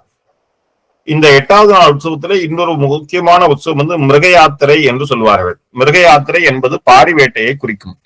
இந்த பாரிவேட்டை உற்சவத்திலே என்ன சிறப்பு என்றால், நம்முடைய பாரிவேட்டையிலே பன்றி ஆணவம் என்பது ஒரு பன்றியை போன்றது, கண்மமலம் என்பது ஒரு மான் போன்றது, மாயாமலம் என்பது ஒரு பட்சி போன்றது. இந்த மூன்றையும் மும்மலங்களையும் ஒழிக்கும் பொருட்டு பரமேஸ்வரன் அந்த குதிரை வாகனத்திலே பாரிவேட்டை எழுந்துருளி இந்த மூன்று மலங்களையும் சம்ஹாரம் செய்து நமக்கு ஞானத்தை உணர்த்துவார். எனவே நாம் அந்த பாரிவேட்டையை நாம் தரிசனம் செய்யும் பொழுது நாம் உணர்ந்து கொள்ள வேண்டியது நம்முடைய மல பரிபாகத்தை நாம் உணர்ந்து கொள்ள வேண்டும். இதிலே அடுத்த நாள் ரதோத்சவத்திலே சுவாமி எழுந்தருளும் பொழுது அவர்களுக்கு கிருஷ்ணகந்தம் என்று ஒன்று சாத்தப்படும். அதாவது கந்தம் என்றால் சந்தனம் நாம் அறிவோம். அந்த கந்தத்திலே சிறப்பாக பச்சை கற்பூரம், குங்குமப்பூ போன்ற வாசன திரவியங்கள் எல்லாம் சேர்த்தோம்னா அது கிருஷ்ணகந்தம் என்று அழைக்கப்படுகின்றது. அந்த கிருஷ்ணகந்தத்தை எம்பெருமானுக்கு சாத்துவார்கள். இதுல இன்னும் சிறப்பாக இன்னும் சொல்ல வேண்டும் என்றால் இது மற்றொரு விதமாகவும் சொல்லப்படும். அதாவது திருச்சாந்து இடுதல் அப்படின்னு சொல்லுவாங்க.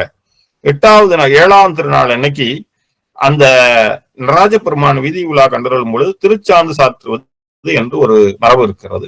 அந்த திருச்சாந்து சாற்றுவது என்பது இந்த திரிபுர சம்ஹாரத்தினை அடிப்படையாக கொண்டு அத்தனையுமே அவரால் பொடி செய்யப்பட்டு அவரிடத்திலே சேர்க்கப்பட்டது, சாந்தாக குலைத்து சேர்க்கப்பட்டது என்பதை குறிக்குவதாக இந்த கிருஷ்ணகந்த வழிபாடு என்பது குறிப்பிடப்படுகிறது.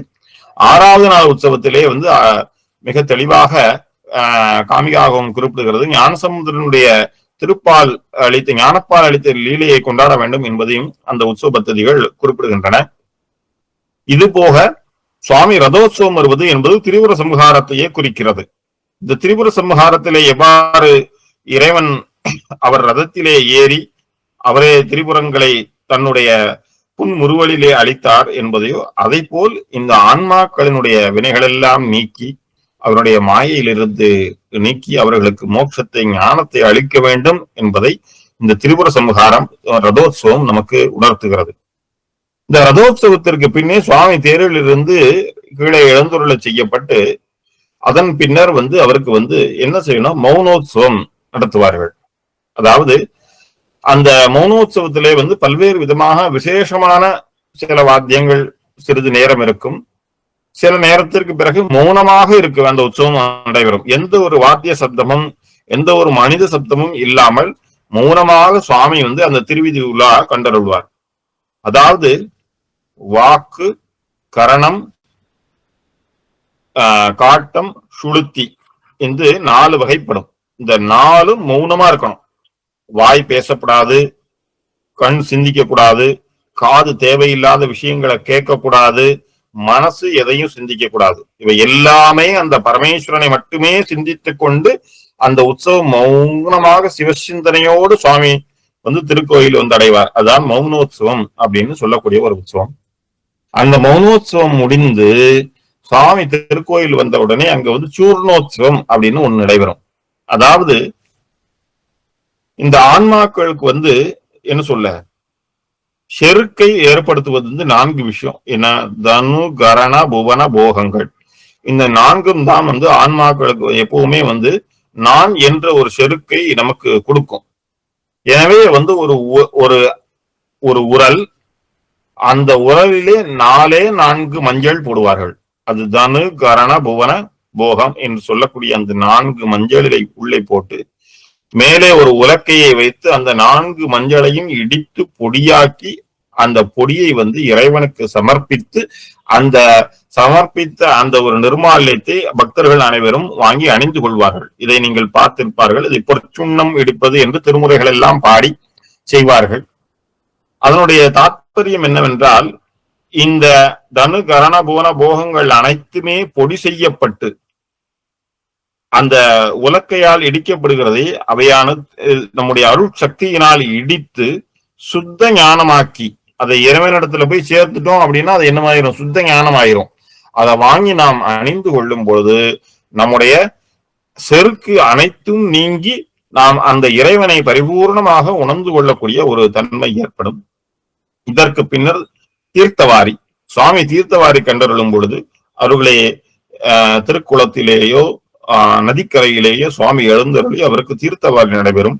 அந்த தீர்த்தவாரியிலே அனைத்து பக்தர்களும் கலந்து கொண்டு சுவாமியோடு தீர்த்தம் பெற்று அந்த நம்முடைய வினைகளெல்லாம் நீங்கி இந்த முங்கி எழும்பொழுது நம்ம வினைகளெல்லாம் நீங்கி நாம் ஒரு புதிய வாழ்வு, ஒரு ஆன்ம சுத்தியான ஒரு வாழ்வு பெற்றதாக நாம் எண்ணிக்கொண்டு ஆலயத்தை அடைவார்கள். அதன் பின்னர் தான் அந்த ஆலயத்திலே தினந்தோறும் நடைபெற்று வந்த அந்த யாகசாலையிலே மகா பூர்ணாகுதி நடைபெறும். 2 வேளையும் நடைபெற்ற அந்த யாகசாலையிலே மகா பூர்ணாகுதி நடைபெற்று அந்த யாகத்திலே இருந்த அந்த கும்பத்தை எழுந்தருளச் செய்து மூலஸ்தானத்திலே இருக்கக்கூடிய சுவாமிக்கு அதை புரோக்ஷித்து அதை சிறப்புறச் செய்து அந்த யாகத்தை பூர்த்தி செய்வார்கள். இவ்வாறு பூர்த்தி செய்வதுதான் இந்த உற்சவத்தினுடைய ஒரு சிறப்பு. அந்த மகா உத்தமமான யாகம் என்று இதில் தான் நிறைவடைகிறது. இதோடு மட்டுமல்லாமல் இதற்கு பின் தான் துஜ அவரோகணம் என்று செய்யப்படுகின்ற கொடி இறக்குதல். இந்த கொடி இறக்குதல் அப்படிங்கிறது பல்வேறு விதமான நகரங்கள், பல்வேறு ஆகமங்கள் பல்வேறு வகையாக கடைபிடிக்கின்றன. பொதுவாக நம்முடைய தென் தமிழ்நாட்டை பொறுத்த மட்டும் கொடி இறக்குதல் என்பது யாரும் காணக்கூடாது. அதை ஆச்சாரியன் சாதகாச்சாரியன் அங்கே இருக்கக்கூடிய கைங்கரியர்கள் மட்டுமே கலந்து கொள்ளக்கூடிய ஒரு நிகழ்வு அப்படின்னு சொல்லுவோம். சுவாமி யதாஸ்தானம் போயிடுவாரு. சுவாமி யதாஸ்தானம் போன உடனே அங்கே மூலாலயத்திலே திரையிடப்பட்டு அந்த ஏரிய கொடியை கீழே இறக்குவார்கள். அந்த இறக்கும் பொழுது ஊர் அடங்கிய பின் தான் இதை செய்ய வேண்டும் என்று சொல்வார்கள். அதன் பின்னர் சங்கநாதம் ஒலிக்க செய்யப்பட்டு அந்த இறங்கிய கொடி திருவீதி உலா கண்டருளி திருப்பி இறைவனிடத்திலே சென்றடையும். அந்த ஆன்மாக்கள் எல்லாம் எப்படி இறைவனிடத்திலே சென்று அடைந்ததோ அது அந்த இறைவனிடத்திலே ஒடுக்கப்படுகின்றது இறுதியில் அப்படிங்கிறது தான் அது குறிக்கிறது. ஆனா பிற ஆகமங்கள் பிற பகுதிகளில் அது மிகப்பெரிய உற்சவமாகவும் எம்பெருமான் அங்கே எழுந்துருளி சகல வாத்தியங்களோடும் கொடி இறக்கப்பட்டு அது ஒரு சிறப்பான விழாவாக கொண்டாடி நிறைவு செய்யப்படும். இவ்வாறாக இந்த உற்சவங்கள் எல்லாம் நம்முடைய பஞ்ச கிருத்தியங்களையும் ஆன்ம எவ்வாறு மலபரிவாகம் அடைந்து சிவத்தை அடைவது என்பதை உணர்த்துவதற்காக மட்டுமே செய்யப்படுகின்றன. இதிலே சண்டேஸ்வர உற்சவம் ஆச்சாரிய உற்சவத்தோடு இந்த திருவிழாக்கள் நிறைவேறுகின்றன. இதிலே நாம் உணர்ந்து கொண்டது என்னவென்றால் பரமேஸ்வரனே மூலமானவர். அவரை நாம் அடைவதன் மூலம் நாம் சகல சௌபாகியங்களையும் பெறலாம். அதாவது பிறவாமை என்று பரம். அந்த சகல சௌபாகியம் என்று இந்த பிறவிக்கு தேவையான ஒரு விஷயம்தான். இந்த ஆன்மாக்கு தேவையானது இறைவனுடைய அந்த சாலோகம் சாமீபம் சாரூபம் இவைகளை கடந்து அந்த சிவசாயுஜ்யத்தை அடைவதுதான் நம்முடைய பரம முக்கியமான ஒரு காரியம். அதை இந்த உற்சவங்கள் நமக்கு அளிக்கும் என்பதை நாம் உணர்ந்து கொள்ளலாம்.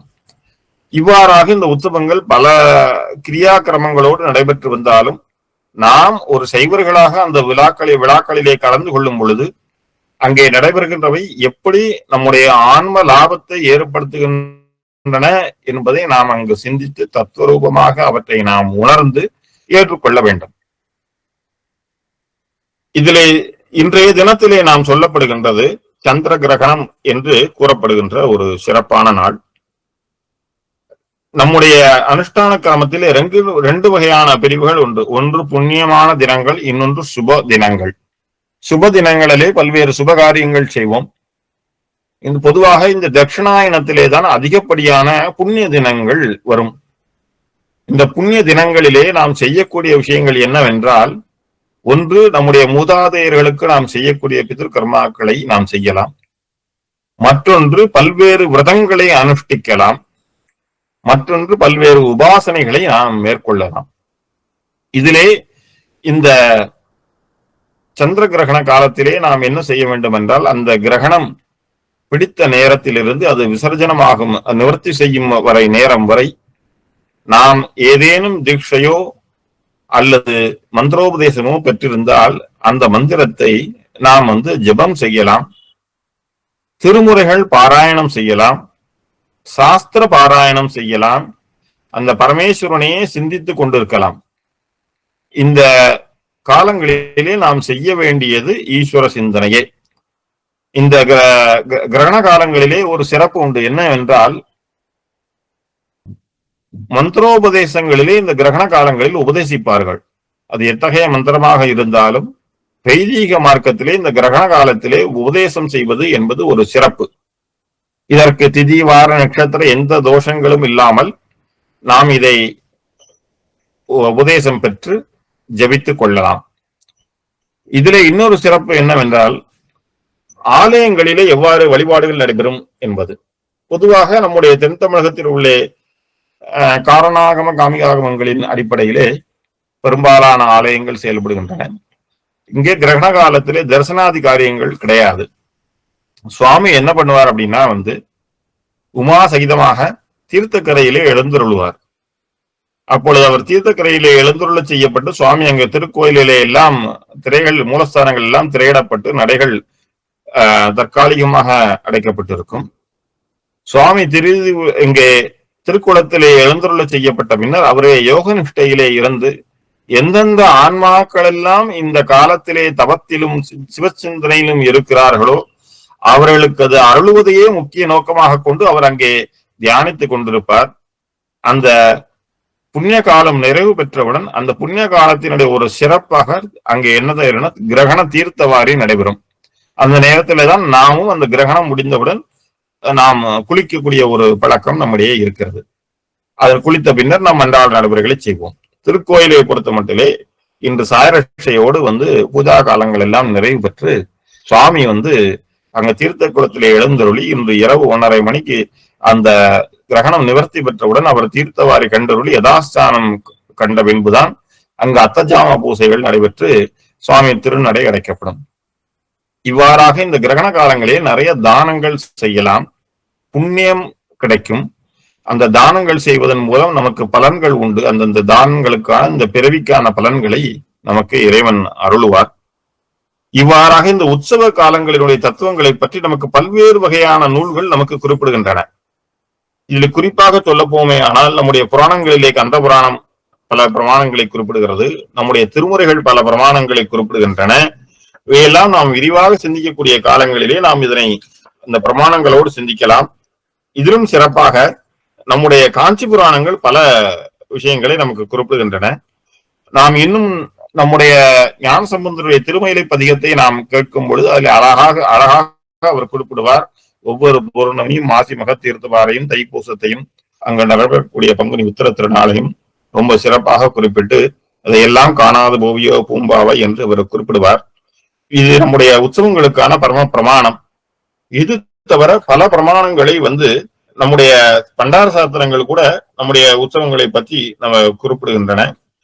நம்முடைய 14 சாஸ்திரங்கள் நம்முடைய உற்சவங்களை பற்றி நம்முடைய பிரமாணங்கள், அதாவது இந்த பஞ்ச கிருத்தியம் என்று சொல்கிறோம் அல்லவா, இந்த பஞ்ச கிருத்தியங்களை நமக்கு பிரமாணித்து காட்டுகின்றன.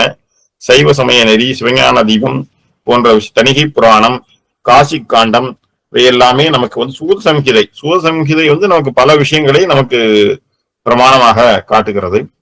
இத்தகைய சிறப்பு பிரமாணங்களை எல்லாம் நம்முடைய உற்சவங்களுக்கு இருக்கிறபடினாலே இந்த உற்சவத்தை நாம் ஒரு சாதாரண திருவிழாக்களாக நாம் அனைவரையும் போல் நாம் அனுஷ்டிக்காமல் அதை விசேஷ விழாவாக நம்முடைய ஆன்ம பலத்தையும் சிவபெருமானுடைய அந்த பஞ்சகிருத்தியத்தையும் உணர்ந்து சிவபரத்துவத்தை ஏற்று அந்த சாலோக சாமீப சாரூபத்தை தாண்டி சிவசாயுத்தை அடைவதற்கு ஒரு சிறப்பான காலமாக நாம் கொள்ள வேண்டும் என்று அனைவரையும் பிரார்த்திக்கொண்டு அடியேனுக்கு வாய்ப்பளித்த சபையோருக்கு நன்றியும் எம்பெருமானுக்கு என்னுடைய நன்றியையும் தெரிவித்துக் கொண்டு நிறைவேறுகின்றேன். திருச்சிற்றம்பலம். நம பார்வதி பதவே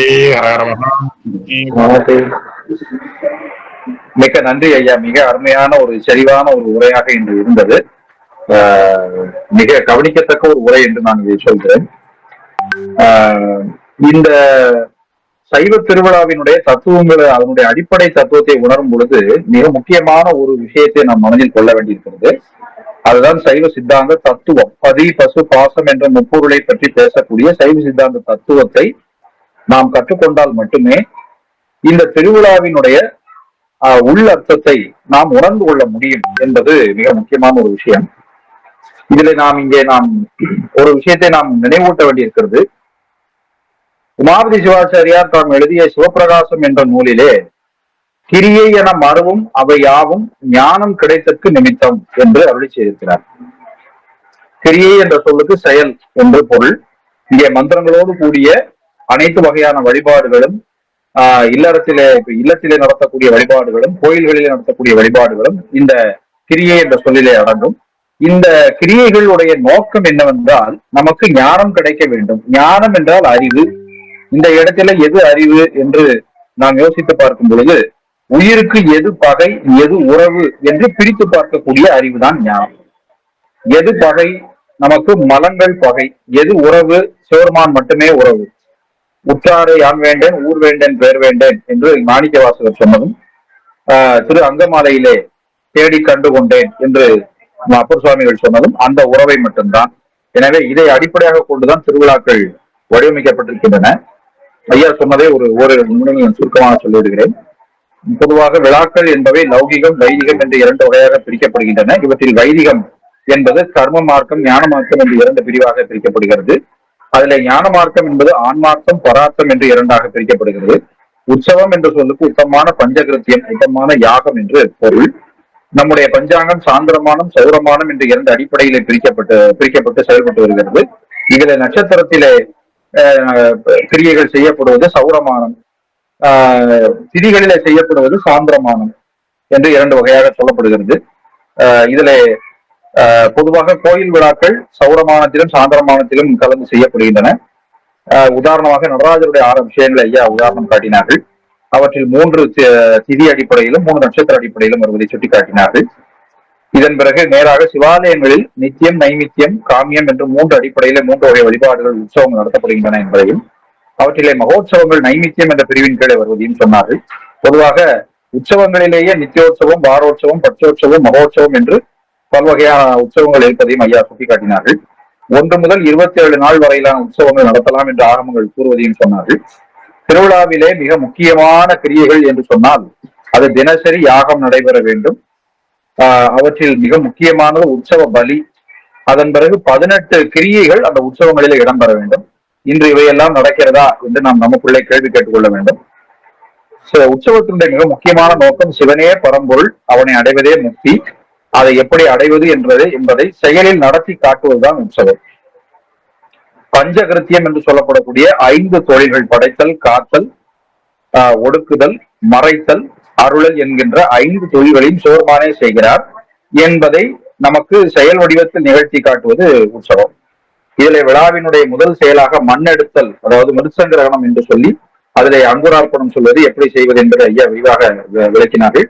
பொதுவாக முளைப்பாரி என்று நம்முடைய நடைமுறையில நாம் சொல்வோம். பாரித்தல் என்றால் வளர்த்தல் பாதுகாத்தல் பேணுதல் என்ற அருள் பொருள். பாசமாம் பட்டெடுத்து பாரிக்கும் ஆரியனே என்று சிவபுராணத்திலே சொல்லப்படுகிறது. ரட்சாபந்தனம் பேரீதாரணம் அதன் பிறகு துஜாரோகணம் என்று சொல்லக்கூடிய கொடியேற்றம். இந்த கொடியேற்றத்திலே வரக்கூடிய இந்த கொடிமரம் திரைச்சிறையில் உள்ள நந்தி கொடிச்சீரை தர்பை கயிறு இந்த 3ம் நமக்கு யார் யாரை குறிப்பிடுகின்றன என்று ஐயா சொன்னார்கள். கொடிமரம் சிவருமானையும் திரைச்சிலையில் உள்ள நந்தி ஆன்மாக்களையும் கொடிச்சீலையில் உள்ள கயிறு திருவருள் சக்தியையும் தர்பை கயிறு பாசத்தையும் சுற்றுவதாக ஐயா சுட்டிக்காட்டினார்கள். அதன் பிறகு நமக்கு 5 தொழில்களிலே இருக்கக்கூடிய பேதங்கள், அதாவது பிரிவுகள், சூட்சும பஞ்சகிருத்தியம் ஸ்தூல பஞ்சகிருத்தியம் அதிசூட்சும பஞ்சகிருத்தியம் என்று உள்ள பிரிவு. அந்த இதுல உற்சவ கிரியைகள் இந்த பஞ்சகிருத்தியங்களை எப்படி விவரிக்கின்றன என்பதையும் ஐயா சொன்னார்கள். தீட்சையிலே உள்ள வகையை சொல்லி திருவிழா என்பது சாம்பவி தீட்சை என்பதை சுட்டிக்காட்டினார்கள். உற்சவத்திலே நாம் தினசரி பங்கேற்று சுவாமியை தரிசித்தாலே போதும். தெருவிலே நின்று சுவாமியை தரிசித்தாலே போதும், அதுவே நமக்கு தீட்சை தான். அதுதான் சாம்பவி தீட்சை என்று ஐயா சொன்னார்கள். இதன் பிறகு நமக்கு நித்திய உற்சவம் என்பது சமய தீட்சைக்கு சமானம், வார்ஷிக உற்சவம் என்று சொல்வது விசேஷ தீட்சைக்கு சமானம், மகோற்சவம் என்பது நிர்வாண தீட்சைக்கு சமானம் என்று ஐயா சொன்னார்கள். அதன் பிறகு திருவிழாவில் நடக்கக்கூடிய பஞ்சோபச்சாரம் 5 பூதங்களையும் அடிப்படையாக கொண்டு நடைபெறக்கூடிய பஞ்சோபச்சார வழிபாடுகளை விரிவாக விளக்கினார்கள். அதைத் தொடர்ந்து வாகனம், எத்தனை வாகனங்கள் எத்தனை நாட்கள் வருகின்றன. இதிலே தென் மாவட்டங்களிலே 7ஆம் திருநாள் இரவு தொடங்கி மறுநாள் 8ஆம் திருநாள் மதியம் வரையிலும் முத்தொழில்களை குறிக்கக்கூடிய அளவிலே சிவப்பு சாத்தி பச்சை சாத்தி வெள்ளை சாத்தி என்ற 3 நடைபெறுவதை ஐயா குறிப்பிட்டார்கள். இதுல தட்சிணாயனத்துல இன்று எல்லாம் நிறைவாக கடைசியில இன்று சந்திர கிரகணம் என்ற புண்ணிய நாள்.